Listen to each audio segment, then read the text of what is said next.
From there we went for retraining to Surrey, and then that is where I actually finished my training and qualified as a signaller, and then was posted to D Company as 11 Platoon signaller. There we were on various patrols. Notably, we were put to a platoon outpost in a village called Laying, which was alongside the railway, very exposed. The other side of the railway was rubber plantation, so we were very exposed to attack. So we had to be on our toes during darkness. But most of our patrolling there was in local areas. Then when we went back to the company base, we actually went on more regular patrols into sometimes deep jungle, sometimes just in the rubber. What was the average length of a patrol? About a week to 10 days, I suppose. Occasionally you would be in for a month, which would normally mean that you would need an airdrop for resupplying, which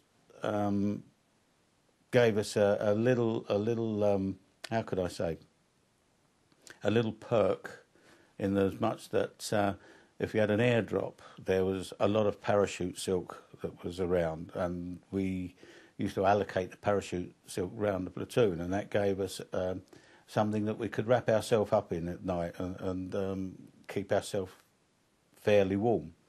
And with the parachute silks, you usually found that people were very friendly to you when you were getting near to the mob because they wanted your parachute silk. It was also handy when you were laying in ambush positions to keep a little bit of extra warmth around you, because you could be in ambush position for 2-3 days, not moving very far, or not moving very much. You would have cold meals out of the tin, weren't allowed to smoke. Basically, it was only latrine that you could move for, go to the latrines. How did you feel about that, knowing there were people out there that might be trying to kill you as you were trying to kill them? You didn't really think about it, and you were alert all the time, but you didn't really notice it. I only noticed when I came home how relieved I was, and how I'd been living on my nerves. And it affected people different ways. I was very jumpy for quite a few months.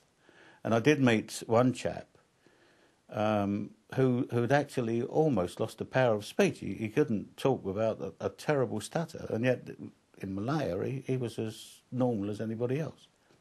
And it all had this effect, but you didn't notice it at the time. You were just alert. You were trained to be alert and watching for things, and the tension didn't actually get to you while you were there, or not to me anyway. I did have, being a signaller, I did have the added knowledge that if anything happened, that there would be 2 or 3 men that would actually be protecting me while I was doing my job. So I suppose that may have had an effect.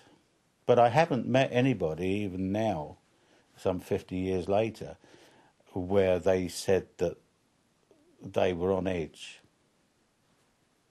And what did you feel about when you heard you were going to Malaya, the other side of the world nearly, and travelling 50 years ago wasn't half as common as it is now? The travel didn't actually affect me much.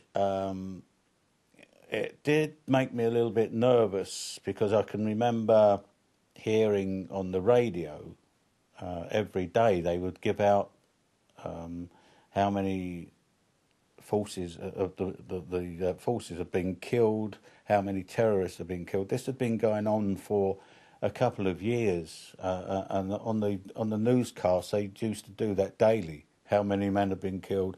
How many terrorists have been killed? So yes, I wasn't keen on it, but I'd signed up. So what could you do? You just go along with it.